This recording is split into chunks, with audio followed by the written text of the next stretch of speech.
All right, so today let's dive into Nusa Penida. It's an island just off the coast of Bali. And for those of you coming in from overseas, it's definitely a must-add to your Indonesian adventure, I think. So today we're going to equip you with everything you need to know to plan an unforgettable trip, specifically focusing on a day trip itinerary for West Nusa Penida from Bali Magic Tour. Yeah, you know what often surprises first-time visitors is how different Nusa Penida feels compared to Bali.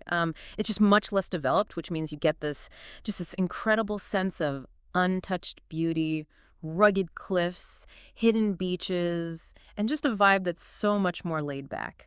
Well, that sounds fantastic. So this Bali Magic Tour itinerary that we're looking at here, it really hones in on the highlights of West Nusa Penida, right? What kind of experience are we talking about? Yeah, you're absolutely right. It's all about packing the best of West Nusa Penida into a single day, which is perfect for travelers who are maybe on a tighter schedule, but don't want to miss out on this gem. Okay, so walk me through this itinerary. Like, how does the day actually unfold? So the adventure starts early. You're looking at a 6 a.m. pickup from your hotel in Bali. Then it's off to Sanur port, where you'll catch a fast boat around 7:30 thou or 8:30 a.m. And by around 8:45 a.m., you'll be stepping onto the shores of Nusa Penida. Wow, early start. But I bet that first glimpse of the island as you're approaching is worth it. So what happens once you're actually on Nusa Penida? So once you arrive, you're met by your private car and driver. And by the way, having a driver who knows the island is a game changer. Especially for those of you who are new to Nusa Penida, they'll take you to all the iconic spots on the west side of the island, like Broken Beach, Angel's Billabong, and Kelingking Beach, which honestly look like they're straight out of a movie. Now, I've seen pictures of Kelingking Beach. That view is unreal. So you're telling me I can experience that in person on this day trip? You got it. It's one of those places that you just have to see to believe. The scale of the cliffs, the turquoise water. You'll be reaching for your camera every few seconds, guaranteed. Speaking of which, bring a good camera. Your phone might not do it justice. Good tip. But hold on. I thought you said swimming was a big part of the Nusa Penida experience. Are there opportunities to, take a dip on this tour? Now, here's an interesting thing about those spots I just mentioned. Broken Beach, Angel's Billabong, and Kelingking Beach. As tempting as those turquoise waters look, swimming is actually not allowed in these particular spots. Really? Why is that? Well, in places like Broken Beach and Angel's Billabong, it's all about preserving these incredible natural formations. Think of it this way. You're trading a quick swim for the chance to witness some of the most unique and awe-inspiring natural wonders on the planet. And trust me, you won't even miss it. You'll be so captivated by the raw power of nature, those epic views. Honestly, you'll be glad you have both hands free to operate your camera. Okay, I'm starting to get it. So where can I take a dip if I'm on this tour? Well, the itinerary doesn't specifically include swimming time. Your driver might be able to squeeze in a stop at Crystal Bay if time allows. It's known for its calm, clear waters, perfect for snorkeling or just cooling off after all that sightseeing. Think of it as a little bonus adventure. I love that. So you've got the incredible scenery covered. Yeah. But what about food? I'm assuming lunch is factored into this day trip. Absolutely. They've got you covered with a delicious lunch at a local restaurant. It's a great way to refuel and experience authentic Indonesian cuisine. Think fresh flavors, fragrant spices. It's a feast for the senses. All right, I'm sold. But realistically, how much is all of this going to set me back? Let's talk numbers. For this West Nusa Penida tour, the pricing is based on your group size. If you're traveling solo, it'll cost 1,870,000 Indonesian rupiah. But if you gather a group of 5, it comes down to 710,000 rupiah per person, which makes it a really attractive option for families, couples, or even groups of friends. Wait, a group of 5 in one car? That's pretty cozy. Well, remember, Nusa Penida is all about embracing a more intimate travel experience. The roads are narrower, the pace is slower. And that actually adds to the charm. Plus, you get to connect with your travel buddies and share those wow moments together. Okay, I can see that. What about families traveling with young children? Any special rates for the little ones? Absolutely. If you have kids aged 1 to 3, they can join the tour for free. And for those aged 4 and up, the standard adult rate applies. That's great to know. So this price, what exactly does it cover? I want to make sure I'm clear on what's included and what I might need to budget extra for. Great question. The tour includes return hotel transfers in Bali, so you don't have to worry about getting to and from the port. Of course, your return boat transfers between Bali and Nusa Penida are covered as well. All entrance fees to the attractions are also included, which is a nice perk. You'll have a private car with a dedicated English-speaking driver for the day, which is a huge plus for first-timers. And we can't forget the delicious Indonesian lunch we talked about, along with mineral water throughout the day. Even parking fees are taken care of. Wow, that's a pretty comprehensive package. What else should I keep in mind for budgeting? It's always a good idea to factor in things like tips for your driver. They work hard to make your day special, so showing your appreciation is always appreciated. And of course, you'll want some spending money for souvenirs, snacks, or maybe a refreshing coconut drink on the beach. Okay, that all makes sense. So we've covered the itinerary, the must-sees, even the financial side of things. But what about the overall vibe? You mentioned Nusa Penida has a different feel than Bali. What should I expect in terms of the atmosphere? It's definitely more laid back than Bali. You won't find the same bustling nightlife or crowded streets.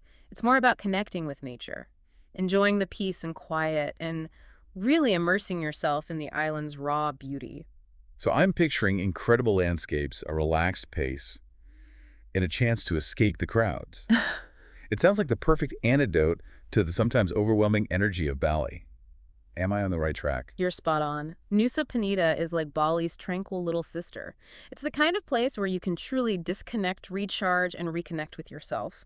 And this day trip itinerary is designed to capture that essence, giving you a taste of that serene, off-the-beaten-path magic. Okay, I'm getting those castaways on a tropical island vibes in the best way possible. Now, I know we touched on packing a good camera earlier, but what else should I make sure to bring for this Nusa Penida adventure? Besides your camera, you want to pack for a day out in the sun. Think sunscreen, a hat, sunglasses, you know the drill. Of course, can't forget the essentials. Comfortable shoes are probably a good idea too, right? Definitely. You'll be doing a fair bit of walking, especially if you explore some of the viewpoints or hidden coves. And trust me, you'll want to be comfortable as you soak in all that natural beauty. Any other packing tips specifically for Nusa Penida? You know, one thing I always recommend for travelers, especially those coming from overseas, is to pack a light scarf or sarong. It comes in handy for a variety of reasons. Covering up at temples, protecting yourself from the sun, or even just adding a touch of local style to your outfit. It's a versatile piece that doesn't take up much space in your bag. That's a great tip, especially since I tend to overpack. So it sounds like this Nusa Penida day trip is a pretty incredible experience. It's got the stunning landscapes, the relaxed atmosphere, the delicious food, and it's all neatly packaged into a convenient itinerary, which is perfect for someone like me who loves to explore but doesn't always have a ton of time to plan everything out. Exactly, and for those of you visiting from overseas, it's a fantastic way to get a taste of what Nusa Penida is all about, without having to navigate the logistics on your own. You can just sit back, relax, and let the beauty of the island unfold before you go. So if I'm a traveler who's maybe a little hesitant about venturing beyond Bali, are there any reasons why this Nusa Penida day trip might be a particularly good fit for me? You know, sometimes that hesitation comes from not knowing what to expect, especially in a new place. But that's the beauty of this tour. It takes all the guesswork out of exploring Nusa Penida. You have a dedicated driver who knows the island inside and out, speaks English, and can answer all your questions. It's like having a personal guide to ensure you have a smooth and enjoyable experience. That's a great point. Sometimes that extra layer of comfort can make all the difference when you're in a new environment. And speaking of comfort, let's talk about one thing that might be on the minds of travelers who aren't used to island life: the heat and humidity. That's a valid concern. Nusa Penida can get pretty hot and sunny, especially during the midday hours. But remember, this tour is structured in a way that allows for breaks and opportunities to cool off. For example, that delicious lunch we talked about. It takes place indoors so you can escape the sun for a bit and enjoy a leisurely meal in a comfortable setting. That's good to know. So it's not like you're out in the scorching sun for the entire day. There are those built-in moments of respite. What about those who might be worried about seasickness? I'm not the best on boats, so that's always a consideration for me when I'm traveling to islands. The good news is the boat ride from Bali to Nusa Penida is fairly short, usually under an hour. And they use fast boats, which tend to be more stable than smaller vessels. If you're prone to seasickness, it's always a good idea to take precautions like taking a motion sickness medication beforehand or sitting towards the back of the boat where the movement is less pronounced. Okay, that's really helpful advice. I always feel better knowing there are options. So we've covered a lot of ground today. We've talked about the stunning landscapes, the relaxed atmosphere, the food, the logistics, even some packing tips. It sounds like this Nusa Penida day trip really does offer something special for travelers, especially those visiting from overseas. I think it's safe to say that Nusa Penida is a place that captures the imagination. It's a place where you can escape the ordinary and experience something truly extraordinary. And this day trip itinerary is a fantastic introduction to all the island has to offer. I'm definitely feeling inspired to add Nusa Penida to my travel list. Before we wrap up, any final thoughts for our listener who might still be on the fence about making the trip? Close your eyes for a moment. Picture yourself standing on the edge of Kelingking Beach, the wind in your hair, the sun on your face. Below you, turquoise waters crash against dramatic cliffs, creating a scene that's almost too beautiful to be real. Now ask yourself, is Nusa Penida calling your name? I think we both know the answer to that one. It's been a pleasure diving into the wonders of Nusa Penida with you today. I have a feeling our listener is already packing their bags.